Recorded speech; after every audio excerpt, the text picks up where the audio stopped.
तुमने तो कहा था कि माता पिता बनना बहुत आनंददायक होता है। आनंद वानंद कुछ नहीं होता है दीदी, ये तो बस मन को प्रसन्न रखने वाली बात है, किंतु वास्तविकता इससे बिल्कुल उल्टी है। किसी को जन्म देना कष्टों की खान है। देखो ना दीदी, गर्भवती होते ही स्त्री का चलना फिरना कठिन हो जाता है, उल्टियाँ होती हैं, जी मिचलाता है, शरीर बिगड़ जाता है, और प्रसव काल के समय की पीड़ा, ओहो हो, असहनीय, सर्वथा असहनीय। और भय वो अलग, कहीं शुकदेव के समान शिशु गर्भ में ही वर्षों तक ना रह जाए। और दीदी, प्रसव काल के समय जच्चा और बच्चा दोनों के ऊपर मृत्यु मंडराती है।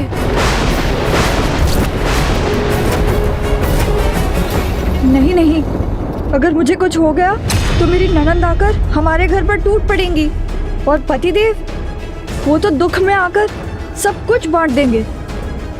मेरा पूरा घर बार सब टूट जाएगा। नहीं छुटकी, मुझे नहीं चाहिए संतान सुख, मुझसे नहीं होगा ये सब। हाँ दीदी, वो तो है, किंतु जीजा जी से क्या कहोगी? वो तो संतान सुख की कामना कर बैठे हैं। मेरी तो कुछ समझ में नहीं आ रहा है, मैं करूँ तो करूँ क्या? आप चिंता मत करो दीदी, मैं हूँ ना, मैं कुछ सोचती हूँ।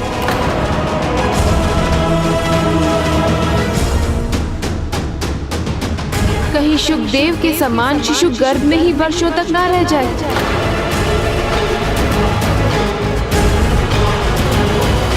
हाँ दीदी, उपाय मिल गया। देखो दीदी, तुम्हारे पास धन वैभव है, मेरे पास संतान सुख। यदि तुम मुझे कुछ धन देने का वचन दो तो मैं अपनी होने वाली संतान तुम्हें दे दूंगी। सोच लो दीदी, ना तुम्हें संतान को गर्भ में रखने का कष्ट होगा और ना ही प्रसव पीड़ा। बस तुम मेरे साथ मायके चलो, जब ये संतान होगी तो हम कह देंगे कि ये संतान तुम्हारी है और मुझे मृत संतान हुई। हाँ, और 6-7 महीने शिशु का लालन पालन भी मैं करवा दूंगी।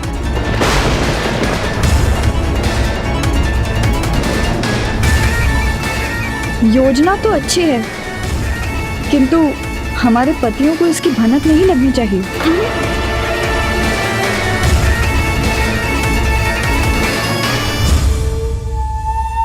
और ये फल, इसका क्या करूं?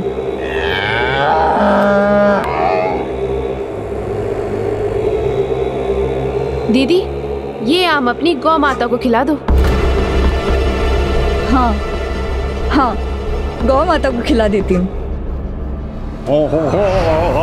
योजना हो तो ऐसी हो। तो क्या उन दोनों ने उस योजना पर अमल भी किया और वो फल गौ को खिला दिया धुंधली ने? निर्णय लेने के बाद धुंधली ने अधिक सोच विचार नहीं किया।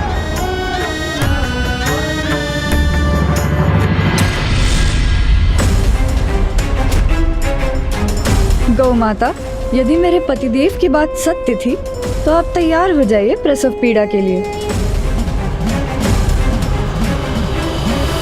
फिर गर्भवती होने का बहाना कर वो अपनी बहन के साथ अपने मायके चली गईं। ये तो उन दोनों ने अच्छा नहीं किया। क्या उन दोनों बहनों को अपनी उस युक्ति में सफलता भी मिल गई?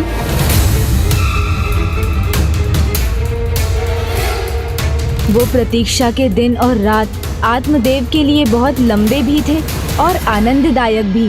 पिता बनने के ही स्वप्न देखते और अपनी होने वाली संतान के लिए पालना और अन्य खिलौने बनाने में ही सारा समय लगाते।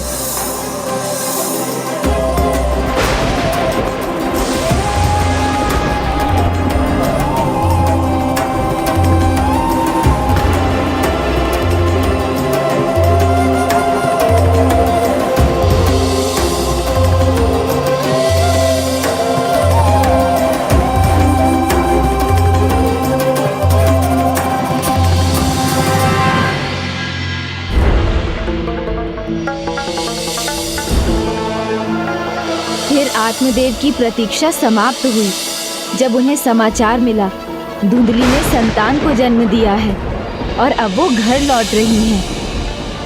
महाराज, आपकी पत्नी और पुत्र आ रहे हैं। इस समाचार से आत्मदेव तो फूले नहीं समा रहे थे, आनंद के सागर में डूब गए थे। शुभ समाचार है, पुत्र हुआ है। बधाई हो। लीजिए बधाई हो। लखन भाई, अरे मिठाई लीजिए, मिष्ठान ग्रहण कीजिए। पुत्र हुआ है, पुत्र। आप तो खाइए, मेरे हाथ से खाइए।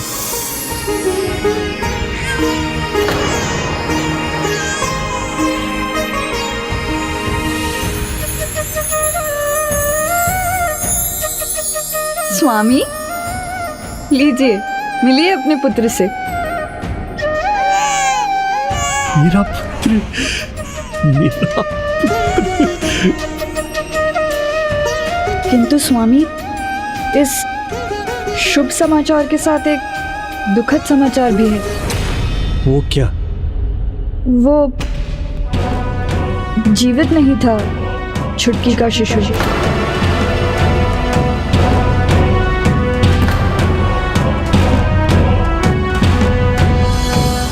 ओहो, ये तो अच्छा नहीं हुआ।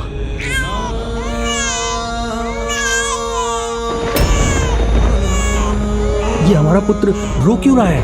नहीं, मुझे दीजिए। इतना रोना तो उचित नहीं है, कैसे इसको शांत कराएं? भूख लगी होगी। स्वामी, एक बुरा समाचार और भी है। क्या? और बुरा क्या हुआ है? मैं माँ तो बन गई, किंतु मैं अपने बच्चे को दुग्धपान नहीं करा सकती। पर भले ही इसका बच्चा ना रहा हो, ये हमारे बच्चे को दुग्धपान करा सकती है और कुछ समय तक इसके लालन पालन में मेरी सहायता भी कर देगी।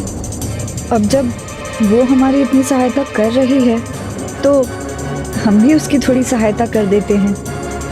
इसके पति का व्यापार। समझ गया। चुटकी जो मांगेगी मैं उसको दूंगा, धन की कोई कमी नहीं है यहाँ।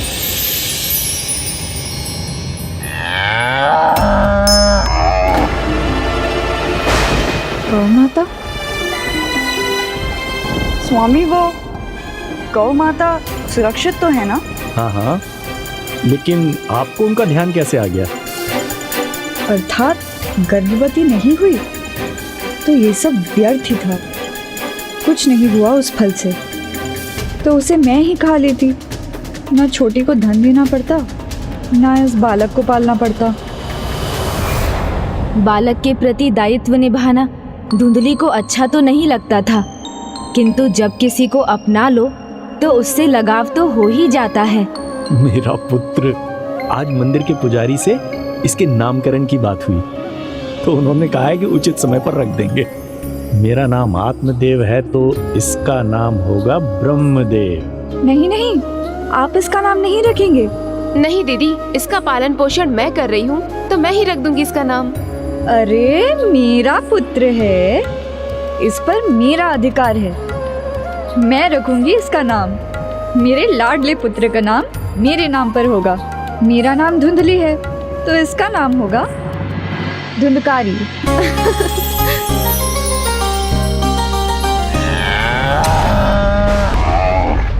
ये गौ माता को क्या हुआ?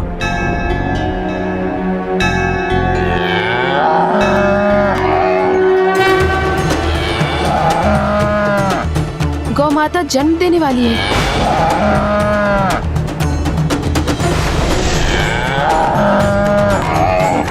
मैं गर्म जल की व्यवस्था करती हूँ।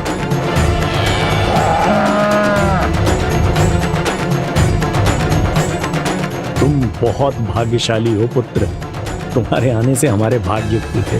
तुम आए और अब गौ माता भी बछड़े को जन्म देने वाली है। बछड़ा नहीं जीजाजी, गौ माता ने मानव शिशु को जन्म दिया है। मानव शिशु को जन्म दिया है।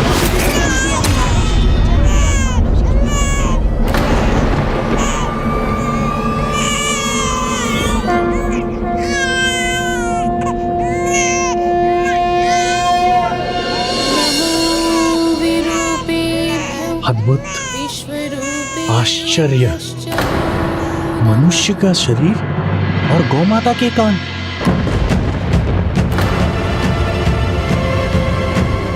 कैसे संभव है? ये प्रभु की कैसी लीला है?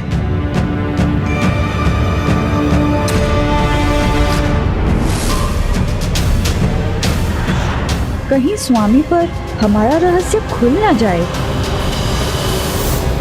रहस्यमयी चमत्कारी है प्रभु की लीला। ये तो प्रभु की विशेष कृपा है धुंधली हम पर। प्रभु ने हमें एक और आशीर्वाद दिया है। अब हमारे एक नहीं, दो पुत्र हैं धुंधली। ऋषिवर ने जो फल दिया है उसके वरदान के समान सुफल मिला है। धुंधकारी के साथ इसे भी पालेंगे हम। इस दिव्य बालक के कर्ण गौ के समान है, तो इसका नाम होगा गोकर्ण। गोकर्ण।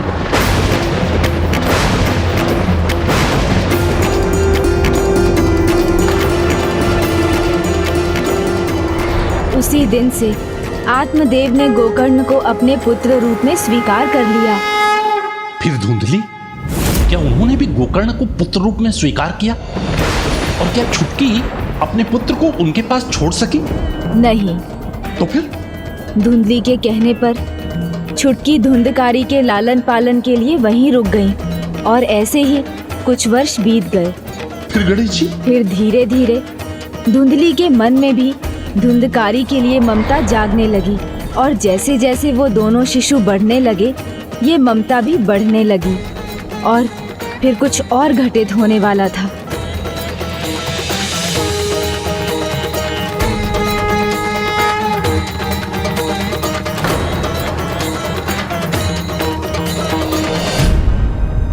ओहो, पढ़ाकू जी फिर पढ़ रहे हैं। देखता हूँ कब तक पढ़ पाते हैं ये।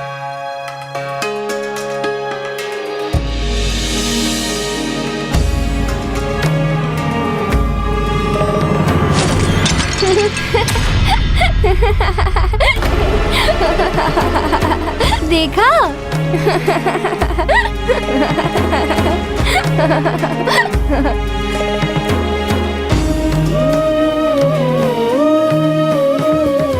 अच्छा, तो पढ़ाकू जी फिर से पढ़ने लग गए।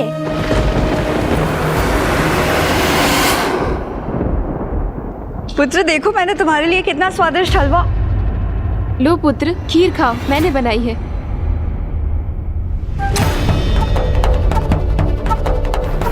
हाँ माँ, बहुत स्वादिष्ट है।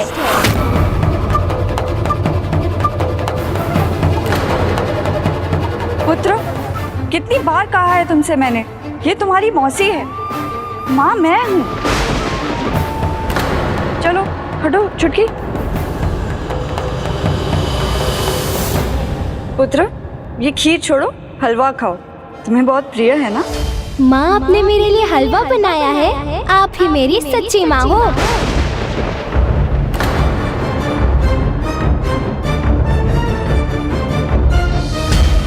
पुत्र, हलवा खाने के बाद खीर खाओगे ना? नहीं, मेरा पुत्र कोई खीर वीर नहीं खाएगा।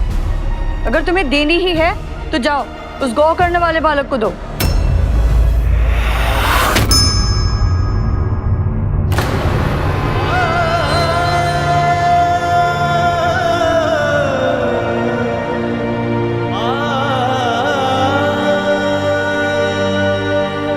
लो, खाने का मन हो तो खा लेना।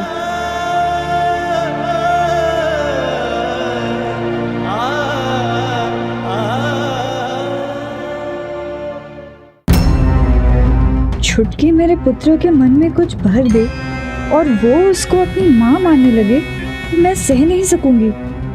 मुझे कुछ करना होगा। छुटकी, मुझे जो चाहिए था वो मुझे मिल गया और तुम्हें भी मेरे पति से धन मिल गया है। अब तुम्हें जाना चाहिए।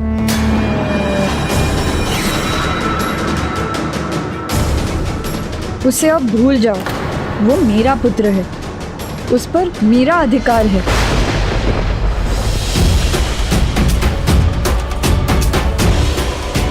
छुटकी चली गई और जीवन उसी प्रकार चलता रहा। धुंधकारी को धुंधली का स्नेह मिलता रहा और गोकर्ण को तिरस्कार।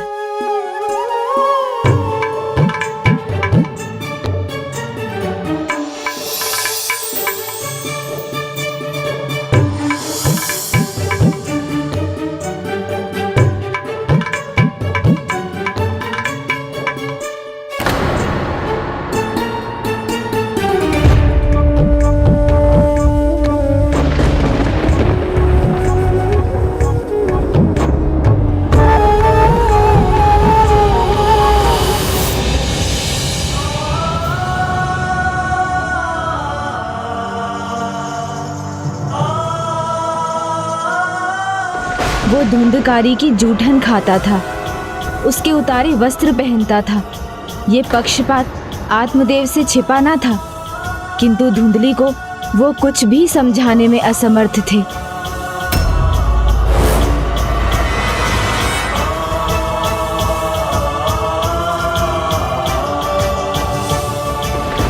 भोजन के लिए जूठन और पहनने के लिए उतरन धारण करने को विवश गोकर्ण कभी निराश नहीं हुआ, और इस प्रकार एक और गोकर्ण वेद उपनिषद आदि का पाठ कर ज्ञानी युवक बना, जिसके लिए धर्म कर्म ही सर्वोपरि था।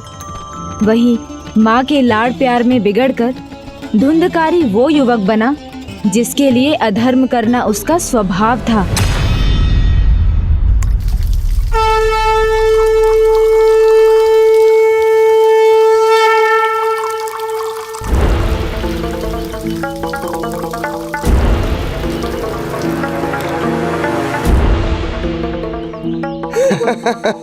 करो करो मित्रों, मदिरा पान करो, आनंद लो जीवन का।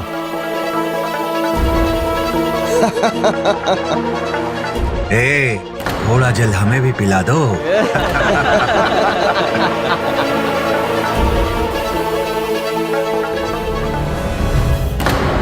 लो देखो, हम यहाँ आते हैं सुंदरियों के दर्शन करने, और ये मेरा मूर्ख भ्राता गोकर्ण, ये आता है वृद्धाओं की सहायता करने के लिए। अब इस जल से मैं प्रभु का जल अभिषेक करूंगा।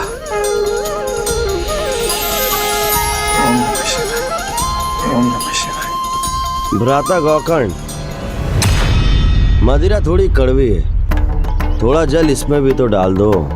भ्राता, ये जल शिव अभिषेक के लिए, तुम्हारी मदिरा के लिए नहीं।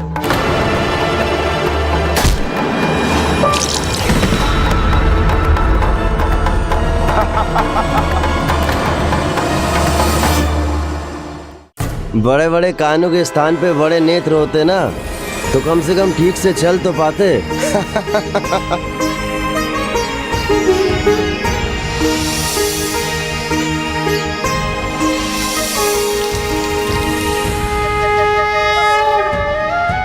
बहुत प्यास लगी है, थोड़ा जल मिलेगा? ए वृद्ध ऋषि, ये बस धर्म कर्म करता है, ये तुम्हारी प्यास नहीं बुझाएगा। प्यास बुझानी है तो मेरे पास आओ। भ्राता, प्यासे को जल पिलाने से बड़ा कोई धर्म नहीं। शास्त्रों में भी इसका महत्व शिव अभिषेक के समान है, किंतु आप नहीं समझेंगे। लीजिए ऋषिवर। ये गौ के कण वाला मेरा अपमान करे, ये मैं नहीं सहूंगा।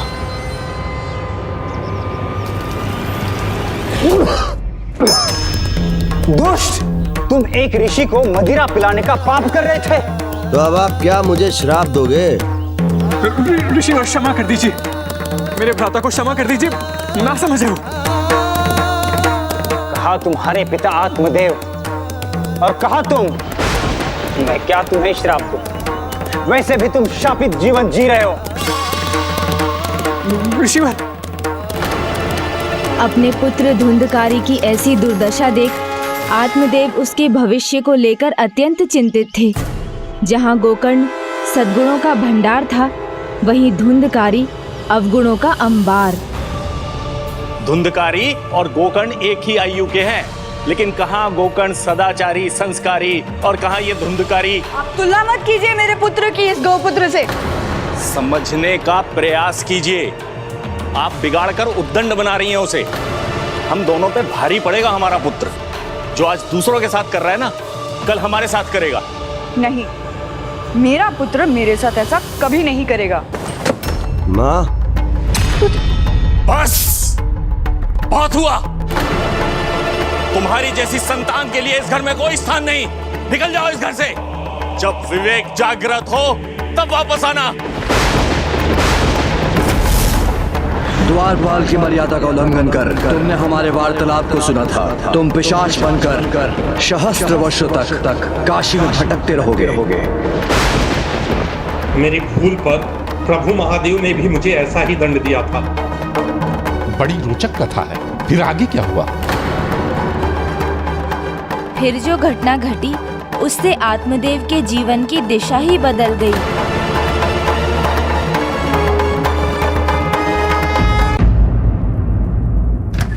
माँ,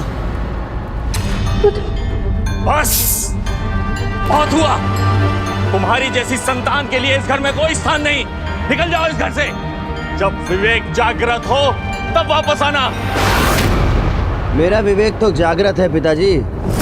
आपको क्या हुआ आज? माँ, मुझे भूख लगी है, भोजन दो। कोई भोजन नहीं मिलेगा तुम्हें। इस घर में तुम्हारे लिए कोई भोजन नहीं है। निकल जाओ यहाँ से। ये क्या कह रहे हैं आप? इसकी अवस्था तो देखिए एक बार। ऐसे में कहाँ जाएगा वो? एक गौपुत्र को आप इतना लाड करते हैं और अपने ही पुत्र को घर से निकाल रहे हैं। अरे दोष क्या है इसका?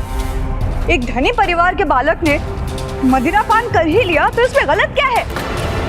आप पुत्र, मैं भोजन देती हूँ। आवश्यकता से अधिक ममता और लाड़ भी संतान को भटका देते हैं। यदि उस दिन धुंधली ने आत्मदेव को उसके साथ कठोर होने दिया होता तो धुंधकारी निडर होकर अधर्म के मार्ग पर नहीं चलता। वहीं दूसरी ओर गोकर्ण वेद ज्ञान में निपुण होकर अब अपना ही ग्रंथ लिखना आरंभ कर चुका था। फिर गणेश जी आगे जो हुआ उससे आत्मदेव को अपने भाग्य से परिचित होने का अवसर मिला। पिताश्री देखिए, मैंने अपना ग्रंथ पूर्ण कर लिया है। अति उत्तम पुत्र, अति उत्तम।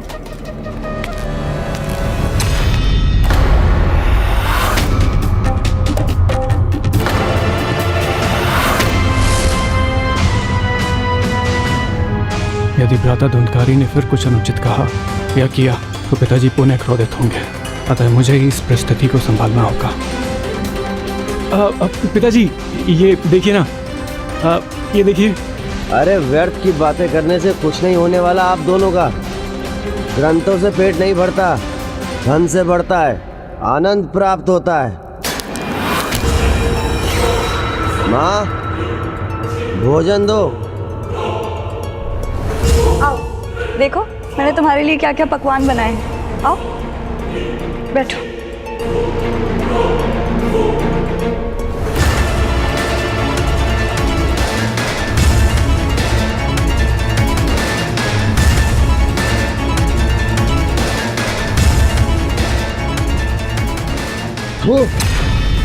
कैसा बेस्वाद खाना है ये। वृद्धा हो गई हैं आप, या तो भोजन बनाना भूल गई हैं। अरे ये तो पशुओं के लिए ही ठीक है। ले जाइए इसे और खिला दीजिए अपने गौकर्ण को। धुंधकारी, पिताश्री, माता पिता का सम्मान नहीं कर सकते तो मत करो।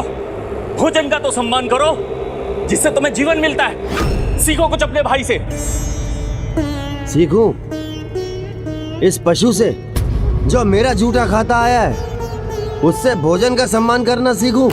हाँ, गोकर्ण को जो मिलता है वो प्यार से खाता है। तुम्हारी तरह भोजन व्यर्थ नहीं करता।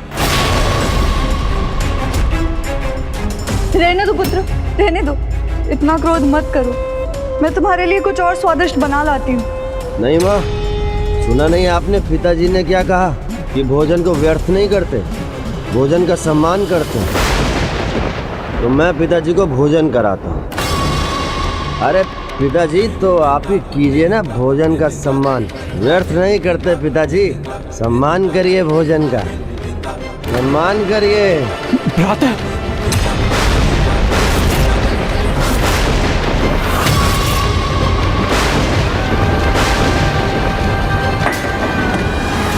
और भोजन को अपमानित नहीं करते हैं पिताजी।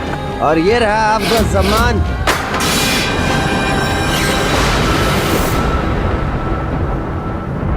विधि के नियति के विपरीत जाकर सुख प्राप्ति का प्रयास दुख ही लाता है। एक पुत्र धर्मात्मा, दूसरा इतना अधर्मी। ऐसे अधर्मी पुत्र को तो घर से ढकेल के निकाल देना चाहिए। बड़ी रोचक कथा है। फिर आगे क्या हुआ? क्या धुंधकारी इस कथा में पिशाच बना?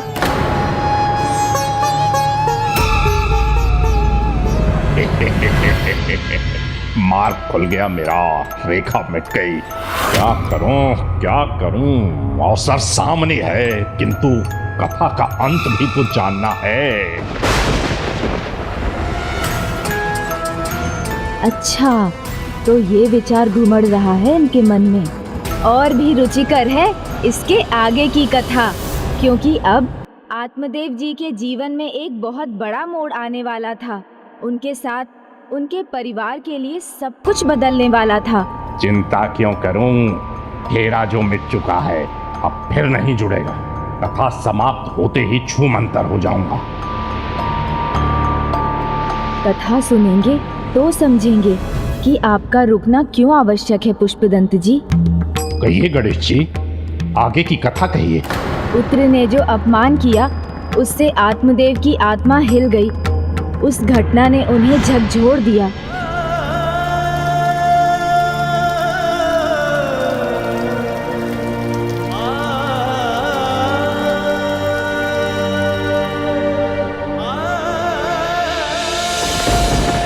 पिताश्री, जब नशे के कारण किसी का मस्तिष्क ही उसके वश में ना हो, तो उसकी बातों का बुरा क्या मानना।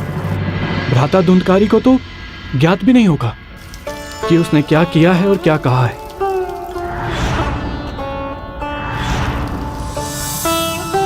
भूल समझ के भूल जाइए पिताश्री, उन्हें क्षमा कर दीजिए। भूल उसकी नहीं, भूल तो मेरी थी। मैं क्या क्षमा करूंगा उसको? आपकी भूल कैसे पिताश्री? विधि के विधान के विपरीत जाना आप और आपकी पत्नी के सुख को मिटा भी सकता है। संभालो संभालो, यहाँ विश्राम करो। हटो।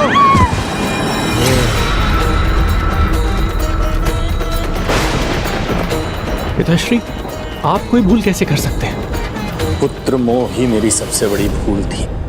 विधि के विधान के विरुद्ध पुत्र जो चाहा था मैंने, उसी का परिणाम है ये। ऐसे पुत्र से तो पुत्रहीन ही रहना बेहतर था। पिताश्री, जीवन देना तो पुण्य कर्म है, इसमें आपका कोई पाप नहीं, कोई दोष नहीं। आपने हम दोनों को समान शिक्षा दी, धर्म पथ पर चलना सिखाया, किंतु कौन से पथ का कौन चुनाव करेगा ये आप निर्धारित कैसे कर सकते हैं? भ्राता सुपथ से भटक गए, किंतु मैंने आपके दिए गए विचारों का पालन किया और मैं ज्ञान साधना में इतना आगे बढ़ गया। वंश भी संतान से नहीं, अच्छे विचारों से ही आगे बढ़ता है। इसीलिए केवल भ्राता का विचार कर अपने मन को दुखी मत कीजिए।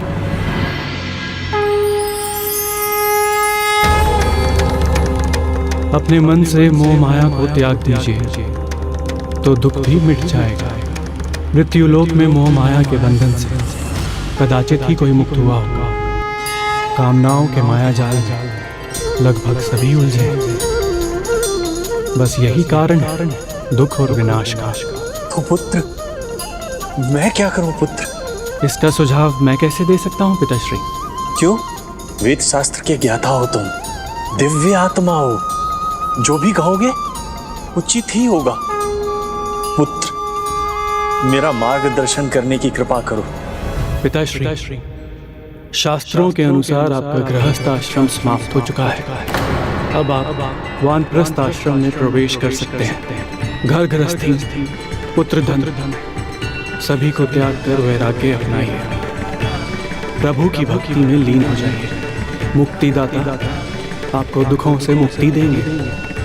भक्ति से ही मुक्ति मिलती है।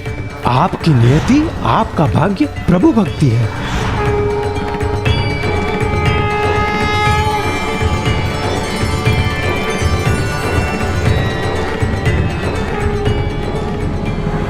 पिताश्री,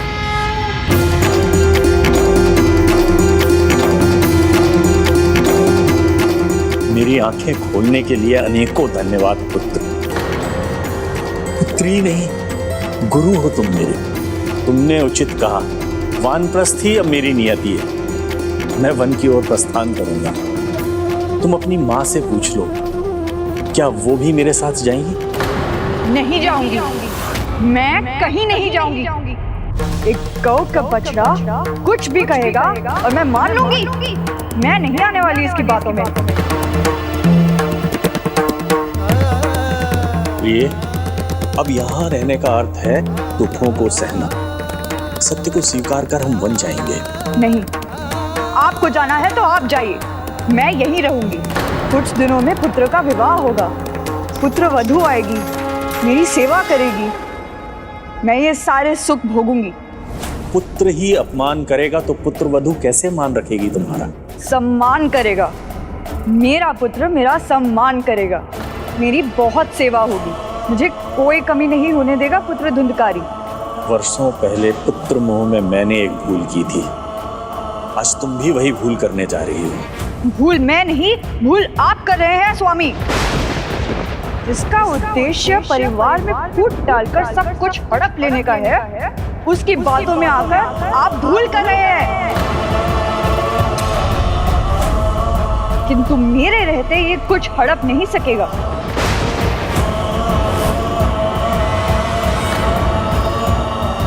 मैं फिर से तुम्हें सचेत कर रहा हूं धुंधली, बहुत बड़ी भूल कर रही हो तुम।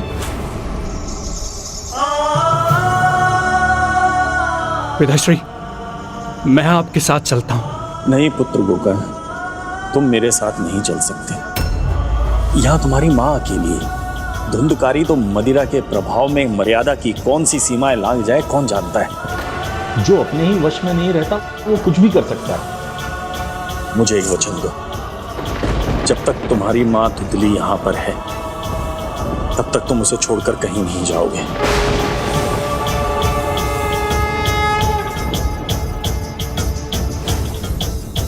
जी पिताश्री। पिताश्री, श्रीमद् भागवत के दशम कांड का पाठ कीजिएगा। स्वयं प्रभु परम श्री कृष्ण से मिलाने में यह पाठ आपकी सहायता करेगा।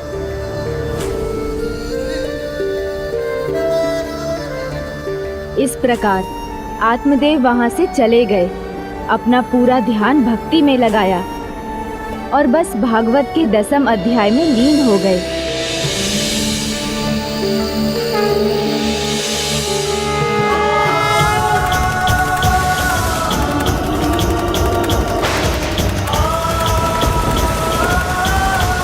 कर्म अच्छे हों और पूजा में सच्ची भक्ति हो तो उसका फल अवश्य और शीघ्र मिलता है। उसी प्रकार सच्ची श्रद्धा से भागवत कथा में लीन आत्मदेव की भक्ति भी फलित हुई।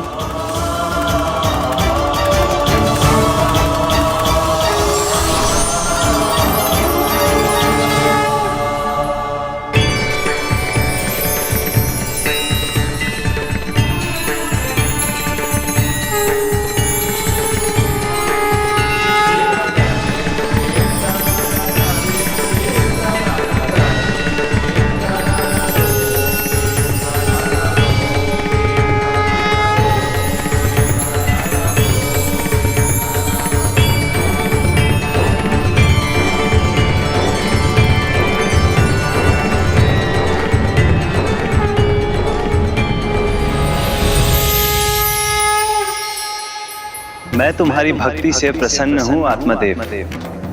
कहो क्या वरदान चाहिए तुम्हें? प्रभु, आपके दर्शन मिल गए, उससे अधिक मैं क्या मांग सकता हूँ। किंतु तुम्हारे तप का फल वो तो तुम्हें मिलना ही चाहिए।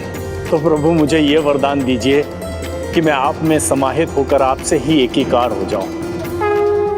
तथास्तु।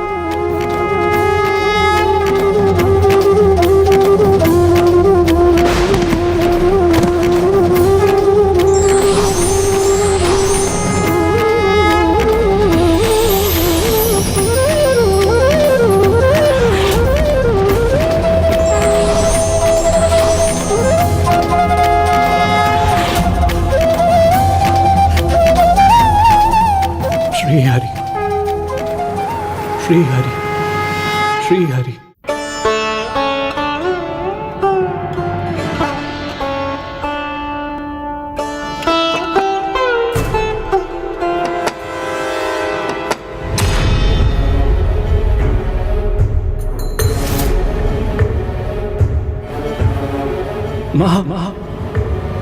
पिताश्री को इस संसार से मुक्ति मिल गई। माँ दुखी मत होइए, ये तो पिताजी के लिए सौभाग्य की बात है। उन्हें परम श्री कृष्ण का धाम मिला। माँ माँ माँ माँ माँ दुखी मत होइए माँ। माँ माँ माँ माँ द्वार खोलिए माँ। माँ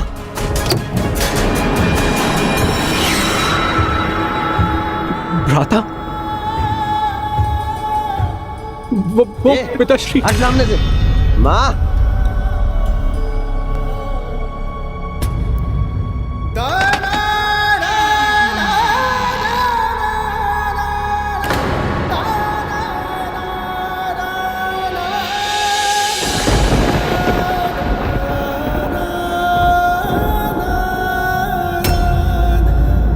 पुत्र, तुम्हारे पिताजी। ये रोने धोने का स्वांग बंद करो।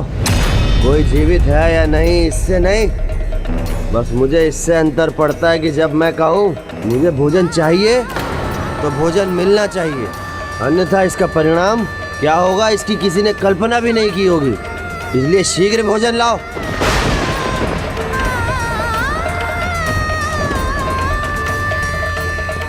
एक बार गलत मार्ग पर निकल जाओ तो लौटना कठिन होता है, और धुंधकारी तो अब दोषों की खाई में ही गिर पड़ा था। वो अंधकारी खाई जो उसे महाप्रेत पिशाच बनने की ओर ले जा रही थी।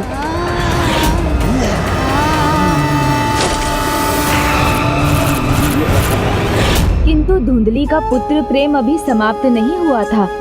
उन्हें अभी भी आशा थी उनका पुत्र उनका ध्यान रखेगा, और इसके लिए वो धुंधकारी के विवाह के विषय में विचार करने लगी, ये जाने बिना कि उनके पुत्र के मन में तो विवाह को लेकर भी कुविचार पनप रहे थे। पुत्र, ये वस्त्र पहन लो।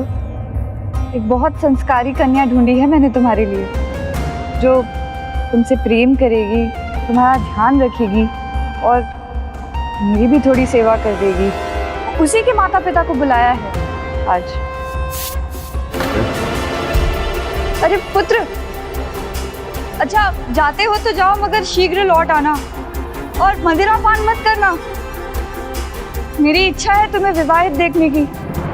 अपनी माँ की इच्छा पूरी करना पुत्र।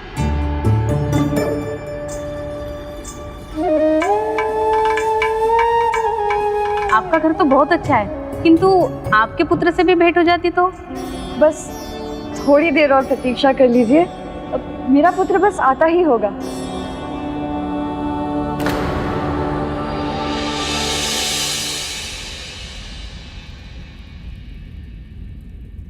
क्षमा करें, देर हो गई है, अब हमें जाना होगा। आप कहें हम कल फिर से आ जाएंगे। बस कुछ समय और रुक जाइए, मेरा पुत्र बस आता ही होगा। आता होगा नहीं माँ, आ गया।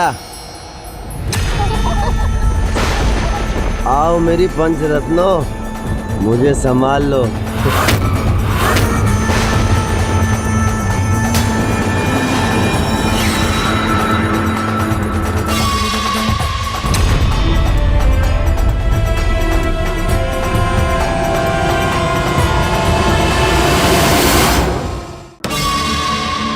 माँ, तुम्हारी इच्छा थी ना कि मैं तुम्हारे लिए पुत्र वधू लाऊं। देखो मैं तुम्हारे लिए कितनी पुत्र वधुएं लेकर आया हूं। स्वागत नहीं करोगी इनका?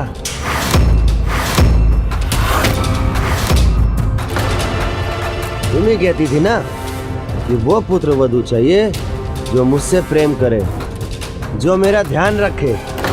बोलो, मैं ले आया, लेकिन एक नहीं, मैं 5 पुत्र वधुएं लेकर आया हूँ। माँ बताओ माँ, कैसी लगी? आपके पुत्र को इन नर्तकियों के साथ ही रहना था, तो हमें अपमानित करने के लिए क्यों बुलाया आपने? और क्या, अपने पुत्र को आप ही रखिए और आप ही सही है। चलिए स्वामी। जाइए महाराज, जाइए। ओहो माँ, अब ऐसे ही देखती रहोगी इनको या इनका स्वागत भी करोगी? सुनो, ये बात समझ लो, अपनी सेवा का विचार भुला दो। अब तुम्हें इनकी सेवा करनी है माँ। तो जाओ, पुष्प लाओ, आरती उतारो इनकी, पकवान खिलाओ, आसन बिछाओ और अच्छे से स्वागत करो माँ इनका। वर्षों पहले पुत्र मोह में मैंने एक भूल की थी, आज तुम भी वही भूल करने जा रही हो।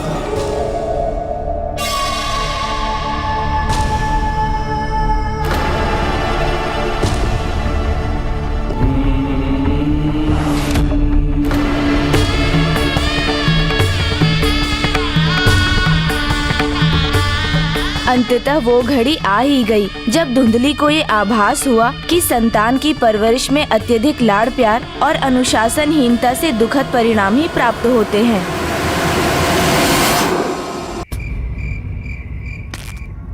मती मारी गई है क्या तुम्हारी माँ? एकमात्र उत्तराधिकारी हूँ मैं इस घर का। ये धन संपत्ति में मेरा अधिकार है, तो तुम्हें मेरे आदेश का पालन करना ही होगा।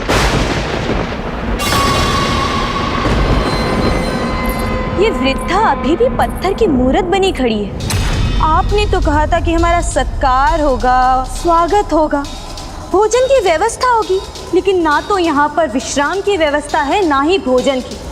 हम कितने थके हुए हैं। ए वृद्धा सुन, ये थकी हुई हैं, पहले इनका आदर सत्कार कर और फिर जाके मेरे लिए स्वादिष्ट हलवा बना कर ला। भ्राता, यदि इस संसार में सबसे अधिक कोई प्रेम कर सकता है तो वो माँ है, क्योंकि माँ का प्रेम निस्वार्थ होता है। और तुम माँ को दुख देकर और कितना पाप कमाओगे? अभी भी समय है, सुधर जाइए, अन्यथा नर्क के द्वार भी बंद रहेंगे आपके लिए। नर्क से अधिक कष्ट भोगना पड़ेगा आपको। तुम मेरे पुत्र को नर्क भेजोगे? अपने स्वामी को, जिसके घर में गौ से जन्म लिया तुमने, उसको नर्क भेजोगे तुम? यदि तुमने मेरे पुत्र धुंधकारी के बारे में कुछ भी और भला बुरा कहा तो मुझसे बुरा कोई नहीं होगा। स्वामी को हमसे अलग करके तुम हमारा बुरा तो कर ही चुके हो। जो तुम्हें अपना पुत्र मानते थे वो तो कब के चले गए, तो तुम क्यों रुके हो यहाँ? हमारी धन संपत्ति पे घात लगाए हुए हो क्या? नहीं माँ, मेरी धन संपत्ति में कोई रुचि नहीं है। जाते जाते पिताश्री ने मुझसे वचन लिया था कि जब तक आप यहाँ आए मैं यहीं रहकर आपकी सेवा करूं। तो मैं भी आज तुमसे एक वचन लेती हूँ कि यदि तुम्हें यहाँ रहना है तो चाहे कुछ भी हो जाए, तुम हमेशा शांत रहोगे। मेरे और मेरे पुत्र के बीच में आने का प्रयास नहीं करोगे, भले ही वो कुछ भी करे।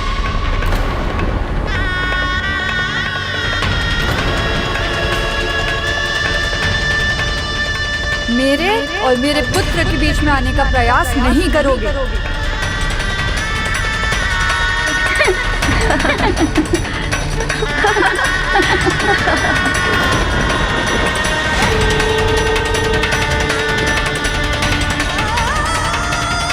उस दिन एक ओर जहाँ धुंधली विवश थी और अपने विनाश का स्वागत स्वयं अपने हाथों से कर रही थी, वहीं दूसरी ओर गोकर्ण अपने माता पिता के वचन से बंधा था।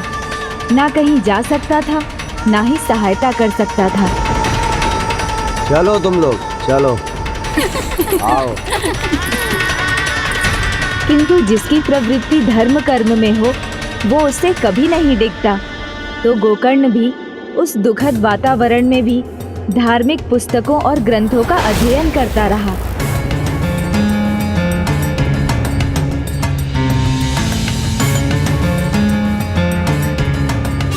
जबकि धुंधकारी अपने पिता के कमाए धन को ही नहीं अपितु अपने वर्तमान, अपने भविष्य को भी नष्ट करने में लगा था और विलासिता में डूबकर अपने जीवन को नष्ट कर रहा था।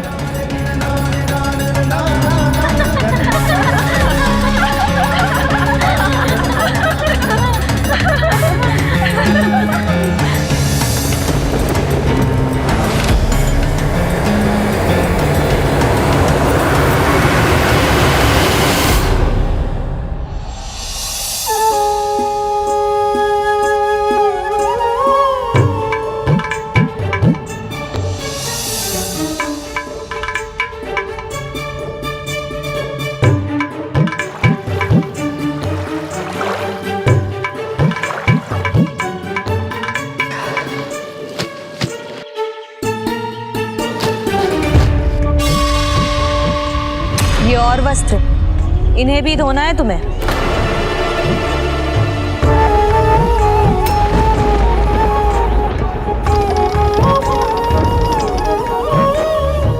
कुछ दिनों में पुत्र का विवाह होगा, पुत्र वधू आएगी, मेरी सेवा करेगी, मैं ये सारे सुख भोगूंगी।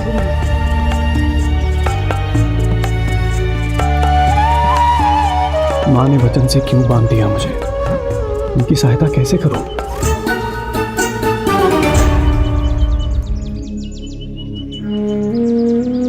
माँ, आप थक गई हैं, मैं कुछ कार्य कर देता हूं। माँ मुझे अनुमति दे दीजिए, मैं आपकी सहायता करना चाहता हूँ। कभी कभी मनुष्य अपने भाग्य का निर्माता स्वयं होता है। स्वामी के साथ जाने को नकार कर ये भाग्य मैंने अपने लिए स्वयं रचा है।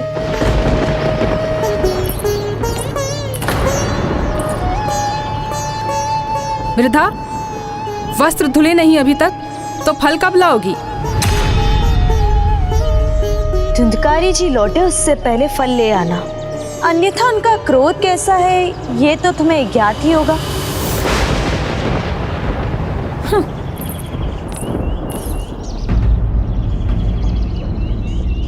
माँ, मुझे धन संपत्ति में कोई रुचि नहीं है, मैं केवल पिताश्री की आज्ञा का पालन कर रहा हूँ।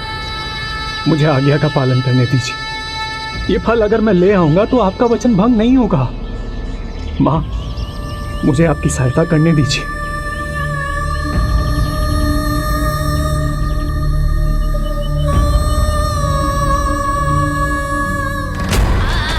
यदि मैंने वो फल खाया होता तो आज ये मेरा पुत्र होता। धुंधकारी नहीं, बहुत बड़ी भूल कर दी मैंने।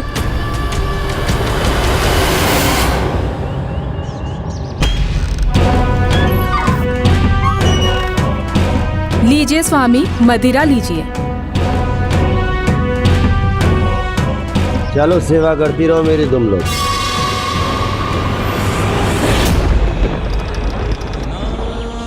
जो हो रहा है उसमें दोष किसका है? मेरा ही ना। मैंने ही अपने स्वामी को झूठ बोला तो उसका दंड तो मिलेगा ही। अब हमें भी शीघ्र संतान की प्राप्ति होगी।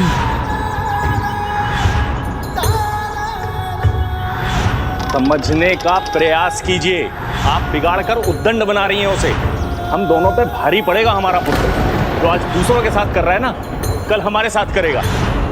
आप स्वयं तो जा ही रहे हैं, मुझे भी ये सुख और ऐश्वर्य छोड़कर वन जाने के लिए कह रहे हैं। आपको जाना है तो आप जाइए, मैं यहीं रहूंगी। स्वामी, आपको ना कहकर भूल कर दी मैंने। यदि आपके साथ गई होती तो मुझे भी आपकी तरह मुक्ति प्राप्त हो गई होती।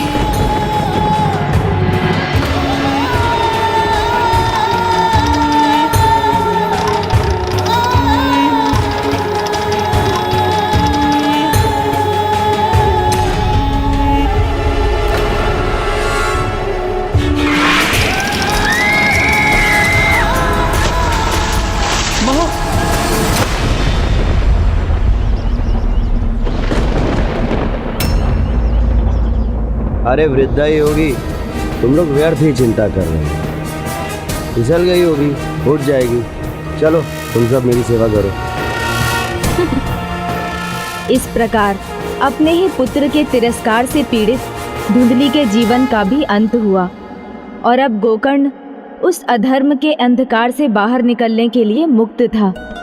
किंतु एक अंतिम बार उसने अपने भाई को धर्म का प्रकाश दिखाने का प्रयास करने का विचार किया।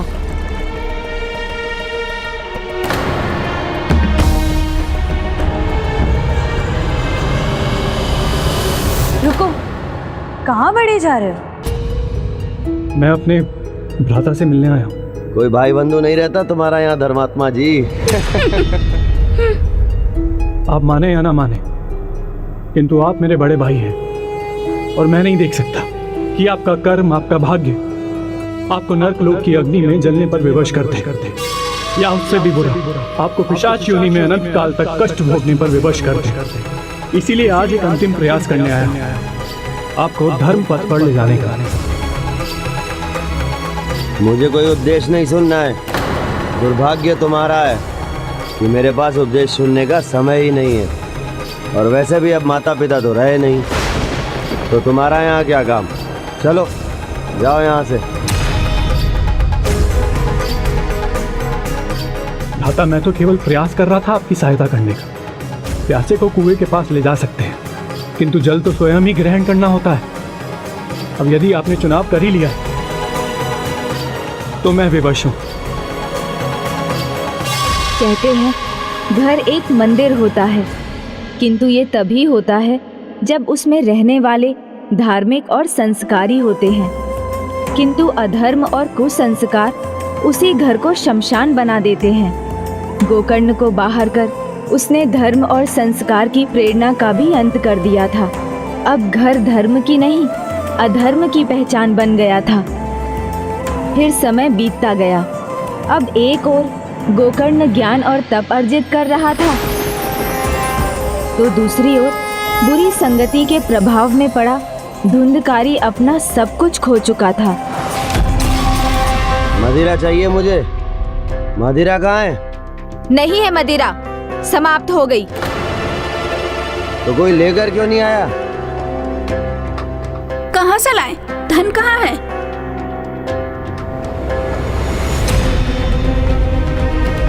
तो वो आभूषण तो दिए थे ना। वो हमारे आभूषण हैं, तुम्हारी मदिरा के लिए नहीं मिलेंगे। हमारी सेवा करने के लिए पहले तुम्हारी वृद्धा माँ थी। अब ना ही सेविका है और ना ही धन, तो अब हम यहाँ क्यों रहें? धन के कारण हम तुम्हारी सेवा करते थे। क्यों ना जाए हम उसके पास जो हमारे ऊपर धन व्यय कर सके? हाँ हाँ, क्यों ना जाए हम उनके पास?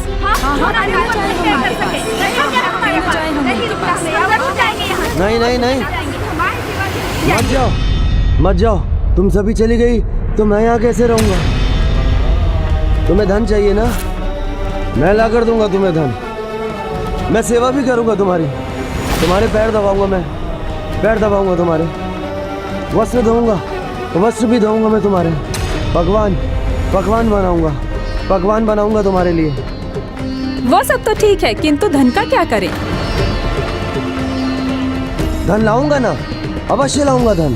तुम लोग यहाँ मेरी प्रतीक्षा करो, और अगर मैं शीघ्र नहीं लौटा तो मैं तुम लोगों को रुकने के लिए नहीं बोलूंगा, पर तुम लोग यहीं मेरी प्रतीक्षा करो, मैं शीघ्र लौट कर आता हूँ।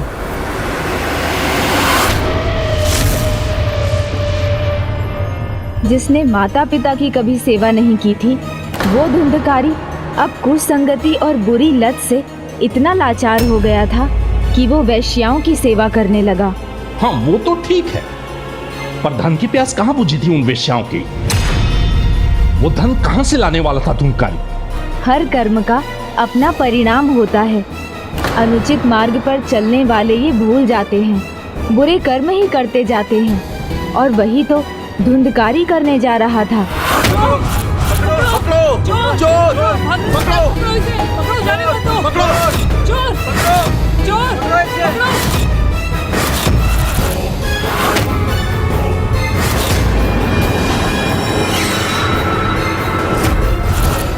रुको, तुम पकड़े जाओगे।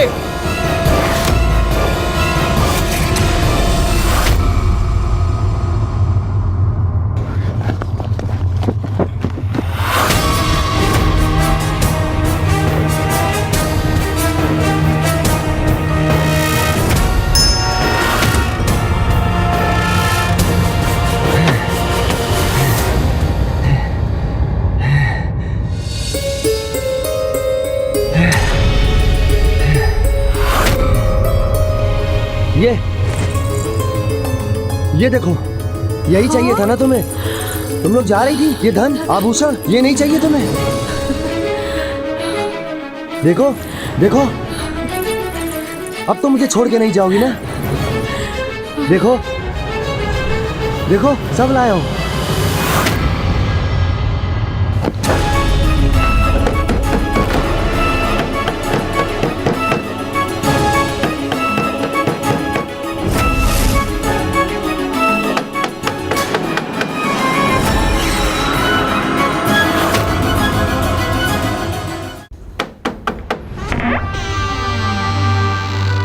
जी कहिए।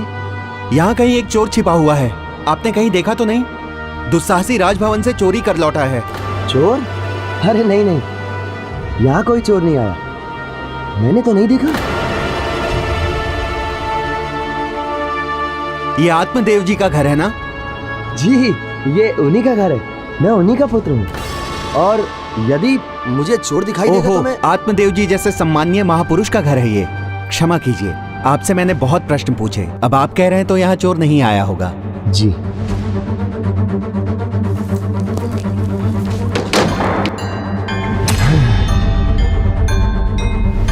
राजा के यहाँ से चोरी की है तुमने? तुम सबको धन चाहिए था ना, तो धन तो मैं ले आया। अब फिर वो धन मैं कहाँ से लाया, इससे क्या अंतर पड़ता है? जाओ उत्सव की तैयारी करो और बढ़िया भोज बनाओ, जाओ। अरे ऐसे क्या देख रही हो? माँ के समान स्वादिष्ट हलवा बना के लाओ, जाओ।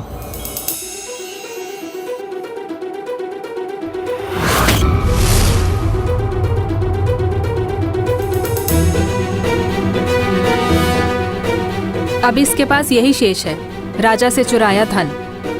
यदि सैनिकों ने पकड़ लिया तो हम सब मारी जाएंगे। हम क्यों मारी जाएं? क्यों ना हम सब मिलकर इसी को मार डालें?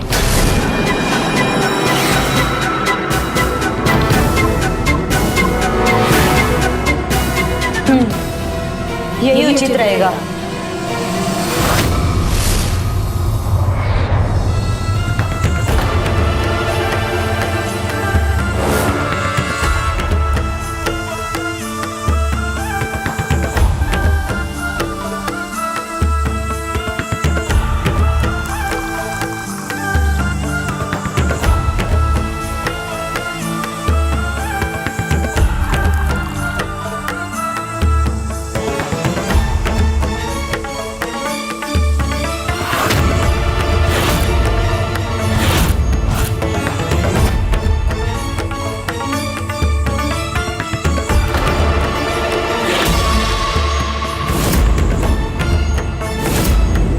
व्यक्ति का प्रत्येक कर्म बीज के समान होता है। जैसा बीज बोया जाएगा, फल भी वैसा ही आएगा।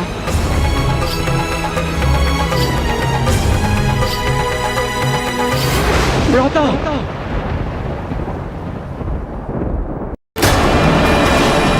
अब तुम भी जाओ अपनी वृद्ध माँ के पास।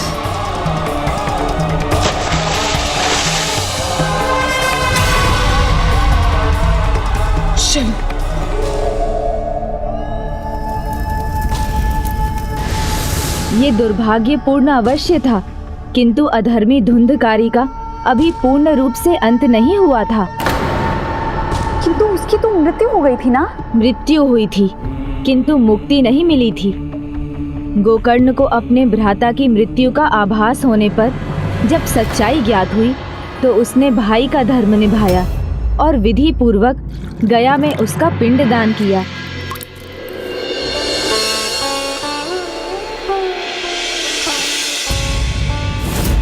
पिंडदान के बाद जब वो अपने घर गया, तो उसने जो देखा उसकी कल्पना नहीं की थी गोकर्ण ने।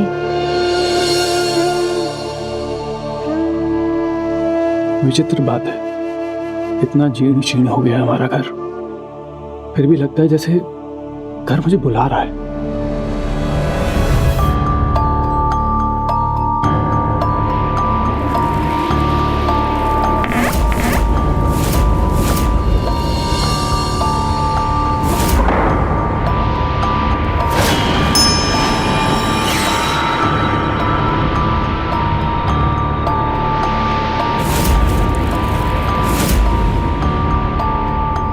यहाँ तो कुछ शेष नहीं, यहाँ रुकने का कोई लाभ नहीं।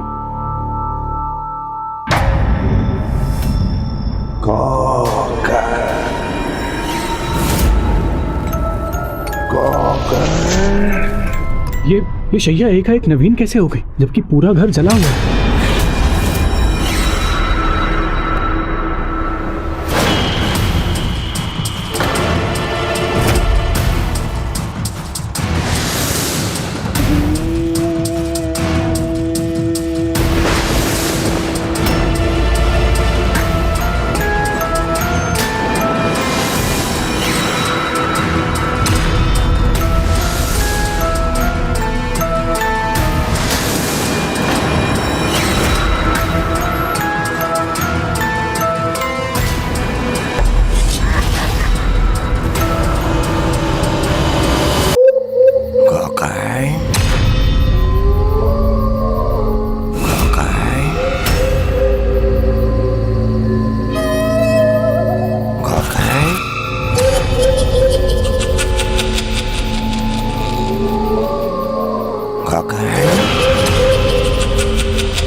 क्या ये आप हैं भ्राता धुंधकारी? के बछड़े, भाई बंधु नहीं हूँ मैं तुम्हारा। मेरे लिए तो आप मेरे भ्राता ही हैं। भ्राता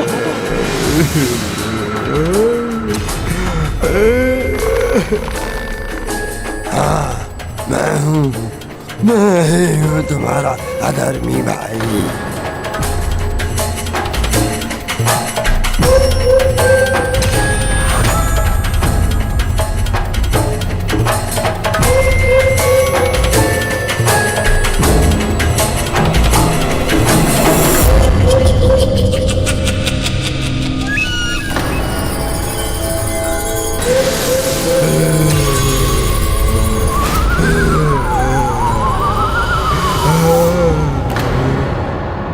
भ्राता, सही कहा था तुमने, नरक में भी जगह नहीं मिली मुझे। जब से मेरी मृत्यु हुई है तब से इसी कक्ष में बंदी हूँ मैं। किंतु भ्राता, मैंने तो पावन स्थल गया जाकर विधि विधान से तुम्हारी मुक्ति के लिए पिंडदान भी किया था। फिर भी कदाचित मैं इसी के योग्य हूँ।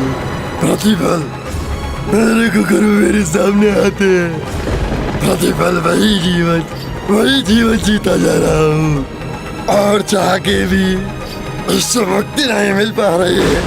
तुम्हें स्मरण है, तुम मेरी सहायता करना चाहते थे। भ्राता, मैं तो केवल प्रयास कर रहा था आपकी सहायता करने का। यदि आपने चुनाव कर ही लिया है तो मैं विवश हूँ। मुझे क्षमा कर दो और मुझे इस प्रेत योनि से मुक्ति दिलाओ। सहायता करो मेरी, सहायता करो। भ्राता, प्रायश्चित ही मुक्ति का पहला पग है। अब आप प्रायश्चित कर रहे हैं तो मैं अवश्य ही आपकी सहायता करूंगा। कैसे की गोकर्ण ने अपने भ्राता की सहायता? क्या उसे पिशाच योनि से मुक्ति दिलाने का उपाय पता था? नहीं, गोकर्ण को ये नहीं पता था, और किसी महानतम से महानतम ऋषि मुनि और तपस्वी भी उसकी ये जिज्ञासा शांत नहीं कर सके। फिर एक दिन भोर में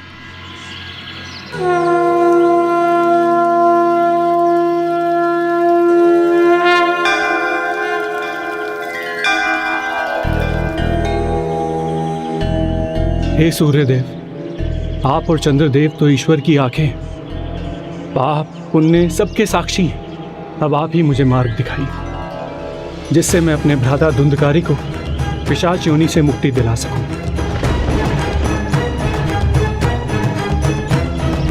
ओम सूर्याय नमः, ओम सूर्याय नमः, ओम सूर्याय नमः। ओम आदित्याय विद्महे प्रणाम सूर्यदेव। सहस्त्र किरण्य धीमहि तन्नो सूर्यदेव, मुझे ज्ञात है तुम अपने पापी भ्राता को पिशाच योनि से मुक्ति दिलवाने के इच्छुक हो। उसके लिए उसे जीवन में किए पाप कर्मों से मुक्ति पानी होगी। मुझे क्या करना होगा सूर्यदेव? और ऐसे पापी को पापों से मुक्ति भागवत सप्ताह को श्रद्धा और निष्ठा से सुनने पर मिलती है। धन्यवाद सूर्यदेव। सूर्यदेव के कहे अनुसार गोकर्ण ने भागवत सप्ताह का आयोजन किया, जिसके लिए उसने सभी नगरवासियों को आमंत्रित किया। बस अब शेष था तो धुंधकारी को भागवत सप्ताह सुनने के लिए तैयार करना।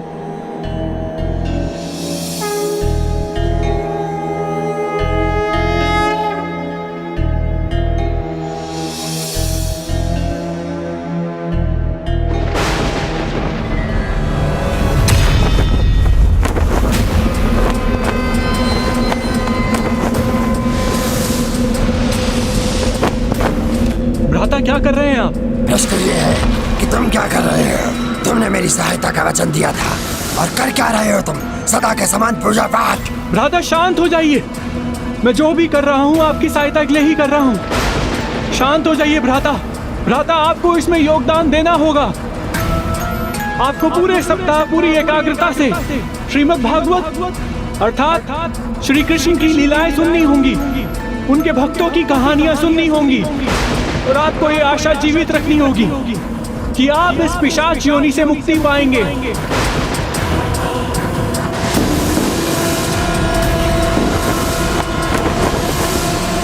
लेकिन मैं पिशाच हूँ, एकाग्र चित्त कैसे रह सकता हूँ? एकाग्रता पिशाचों के स्वभाव में नहीं है। भ्राता, अपने इस पिशाच रूप पर विजय पाकर अपने भीतर के भक्त को जगाना होगा, क्योंकि भक्ति की शक्ति सर्वोच्च होती है। करना तो मैं भी यही चाहता, लेकिन एक पिशाच होके मैं एक स्थान पे कैसे टिक सकता हूँ? भ्राता, आप इस 7 गांठ वाले बास में जाकर बैठ जाइए।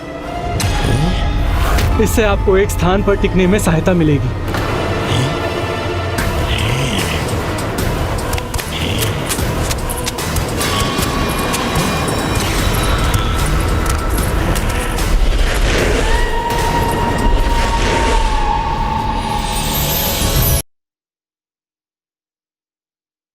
ओम श्री हरि। ओम हरि हरि हरि। ओम श्री हरि। ओम श्री हरि हरि।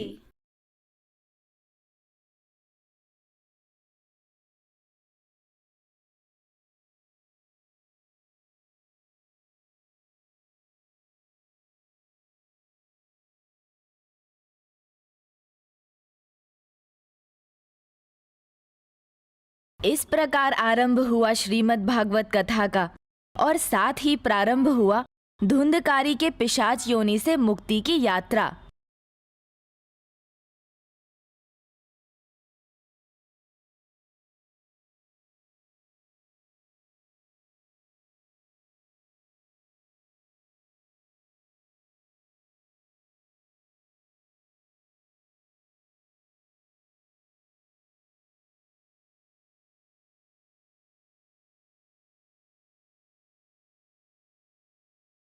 भागवत सप्ताह संपूर्ण। ओम हरि हरि। ओम हरि हरि।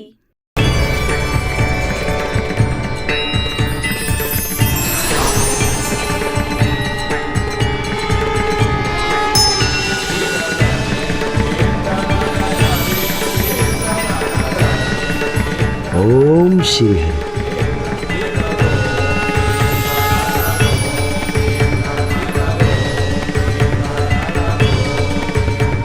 भ्राता, हम आपको वैकुंठ ले जाने आए हैं।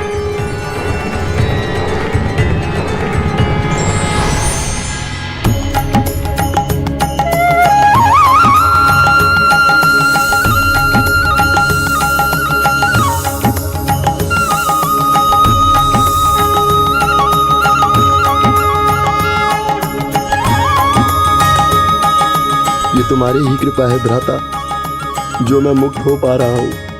हरि ओम हरि। नहीं भ्राता, ये मेरी कृपा से नहीं, ये प्रेत पीड़ा नाश करने वाली श्रीमद् भागवत की कथा और श्री कृष्ण के भक्तों की कहानियां सुनने से आपको मुक्ति मिली है। धन्यवाद भ्राता। जिस प्रकार नदी की पावन जलधारा अपने स्वच्छ जल के प्रभाव से सभी प्रकार के मैल को बहाकर नष्ट कर देती है, उसी प्रकार श्रीमद् भागवत की कथाओं की धारा बहती है तो उन कथाओं का श्रवण करने वाले भक्तों के मन वचन कर्म से जाने अनजाने में किए सभी पाप नष्ट हो जाते हैं। भक्त गोकर्ण ने अपने भ्राता को मुक्ति दिलाकर ये प्रमाणित कर दिया।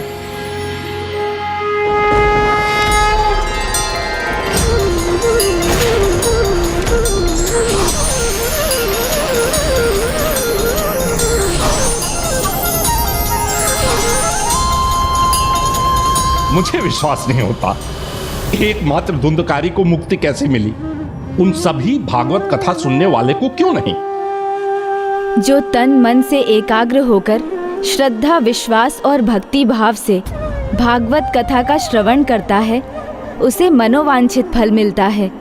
और वहाँ ऐसा केवल धुंधकारी ने ही किया। पिशाची मनोवृत्ति होते हुए भी धुंधकारी ने स्वयं को 7 दिनों तक ईश्वर भक्ति में डुबोए रखा। 7 दिनों तक उसने ना किसी को परेशान किया और ना ही कुछ खाया पिया, एक प्रकार से व्रत रखकर, और सब कुछ भुलाकर प्रभु भक्ति में रम गया। इसीलिए उसे मनोनुकूल फल की प्राप्ति हुई। जो भक्त निस्वार्थ भाव और पवित्र मन से भक्ति में लीन हो जाते हैं, उनकी भक्ति स्वयं ईश्वर से भी बड़ी हो जाती है और वो मुक्ति पाकर ईश्वर में समाहित हो जाते हैं। इसी प्रकार आपको भी एकाग्रता से इन भक्तों की कथाएं सुननी हैं। तभी जिस प्रकार धुंधकारी को वैकुंठ वास मिला, उसी प्रकार आपको भी कैलाश लौटने का अवसर मिलेगा पुष्पदंत जी। भक्तों की कथाओं का श्रवण धुंधकारी के समान आपको भी मुक्त करेगा। मुक्त तो मैं अभी हो जाऊंगा गणेश जी। स्वामी, स्वामी नहीं, स्वामी, स्वामी। देखा, उड़नछू हो गया मैं। इससे अधिक क्या मुक्ति होगी? कहीं भी जा सकता हूँ, कुछ भी कर सकता हूँ, आनंद ही आनंद में रह सकता हूँ। रुकिए, रुक जाइए पुष्पदंत जी। अब हम क्या करेंगे गणेश जी? उन्हें लौटाकर कैसे लाएंगे? कथा नहीं सुनेंगे तो उनको मुक्ति कैसे मिलेगी?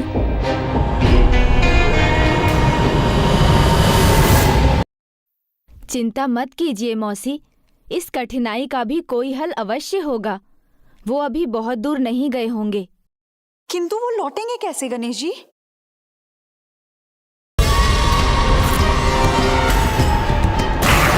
एक बार देख तो लूं, कहीं गणेश जी मेरा पीछा तो नहीं कर रहे। गणेश जी, वो धुंधकार ही होगा जो भगवत की भक्त कथाओं से बदल गया, किंतु मैं वो पिशाच नहीं। मुझे आनंद आ रहा है इस योनि में, इसलिए मुझ पर इन कथाओं का कोई प्रभाव नहीं होगा। मैं पिशाच था और पिशाच ही रहूंगा, लौटने वाला नहीं हूँ। क्या गोकर्ण की कथा का उन पर कोई प्रभाव नहीं पड़ा? कभी कभी किसी बात का प्रभाव स्वयं नहीं समझ आता, अपितु अन्य किसी को समझाना होता है, जो अब मेरा दायित्व है। आप यहीं रुकिए, मैं उन्हें लेकर आता हूँ।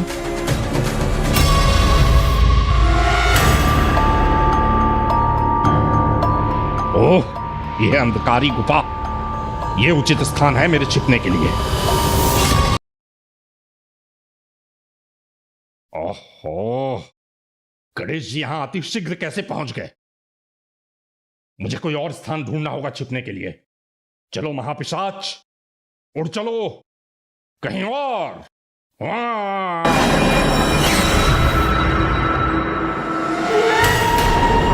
ये उचित स्थान है।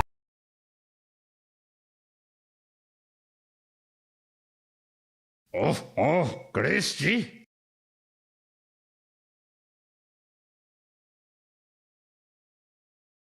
ओह ओह, जहां जाता हूं वहीं पहुंच जाते हैं ये। गणेश जी, अब इनसे बचने के लिए कोई और स्थान देखना होगा।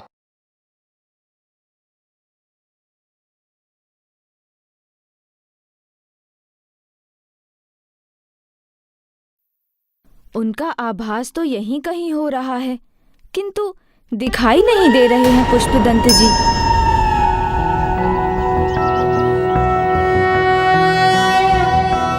प्रणम्यं शिरसा देव गौरी पुत्रं विनायकं भक्तावासं स्मर नित्यं आयुर्दां। यहाँ भी नहीं।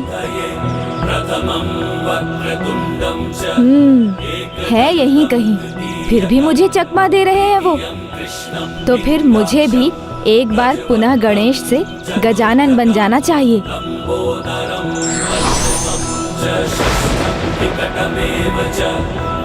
सप्तमं विघ्नराजेन्द्रं धूम्रवर्ण तथाष्टकं नवमं बालचन्द्रं च सर्वासिद्धिकरं प्रभो।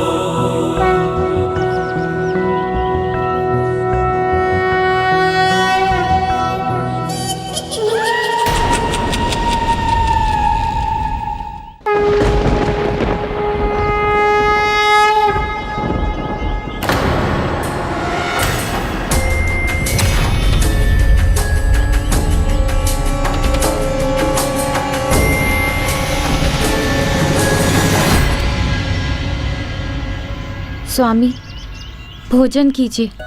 आपने 3 दिनों से अन्न का एक दाना भी नहीं खाया है। अगर आप कुछ नहीं खाएंगे तो आप स्वस्थ कैसे रहेंगे? मुझसे नहीं खाया जाएगा।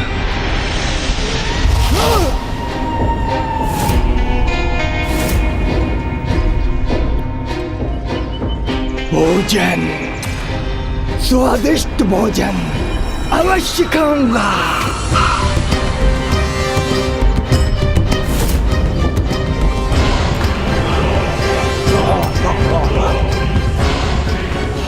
स्वामी, आप खाना चाहते तो अच्छी बात है, ये लीजिए।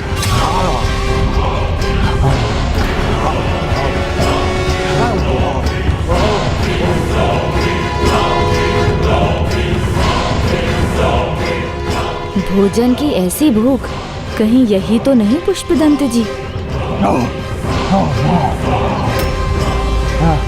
जाओ लाती जाओ और लाओ।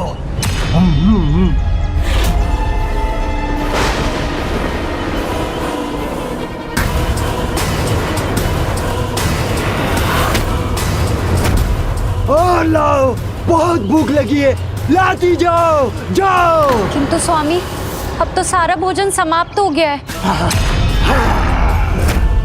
इनके पात्रों में तो भोजन है ना, ये खाऊंगा।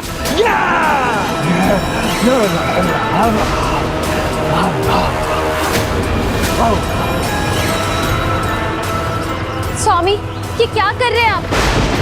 माँ, बाबूजी, ये क्या हो गया इन्हें? इतना असामान्य व्यवहार।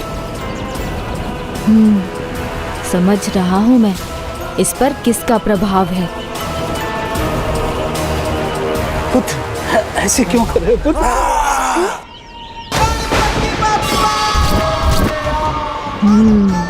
उचित ही समझा था मैंने।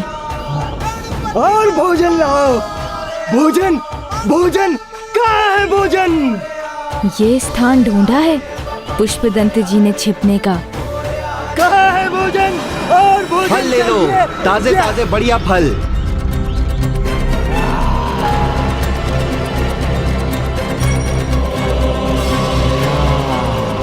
पुष्पदंत जी इस रूप में मुझे पहचानते हैं, देखते ही फिर इधर उधर हो जाएंगे। ऐसा कुछ करना होगा जिससे उनका ध्यान ही ना जाए मुझ पर। ताजे ताजे बढ़िया फल, फल ले लो। स्वामी, ये क्या कर रहे हैं आप? छोड़िए उन्हें। छोड़ो दो।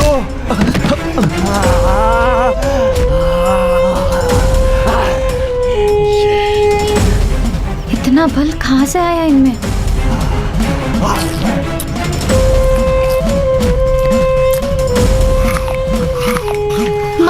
माँ, पिताजी, इन्हें रोकिए ना, देखिए क्या कर रहे हैं। दूध। अरे आप सब क्या देख रहे हैं? रोकिए ना इन्हें।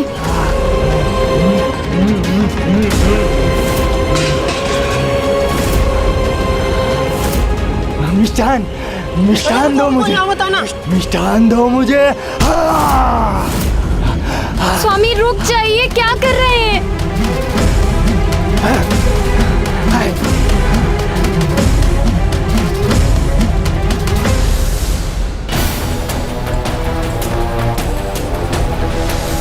इनका व्यवहार तो मेरे एक परम भक्त जैसा है। मैं समझ गया कि कैसे इन्हें ठीक करना है। आप अवश्य कोई दिव्य पुरुष हैं। हे धर्मात्मा जी, मेरे पति पर जिस भी दुरात्मा का प्रभाव है, उससे उन्हें मुक्त कीजिए, मेरी सहायता कीजिए।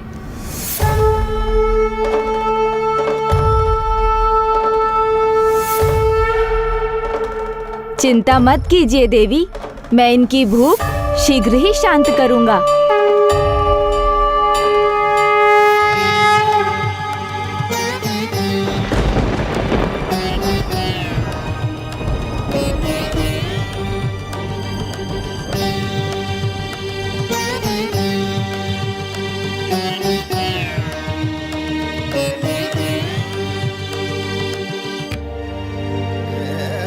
बस उन्हें ये दे दीजिए, इन्हें खाते ही उनकी भूख भी मिट जाएगी और उनका भोजन भी पच जाएगा।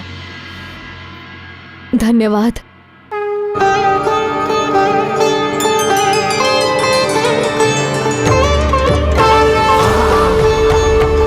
लड्डू।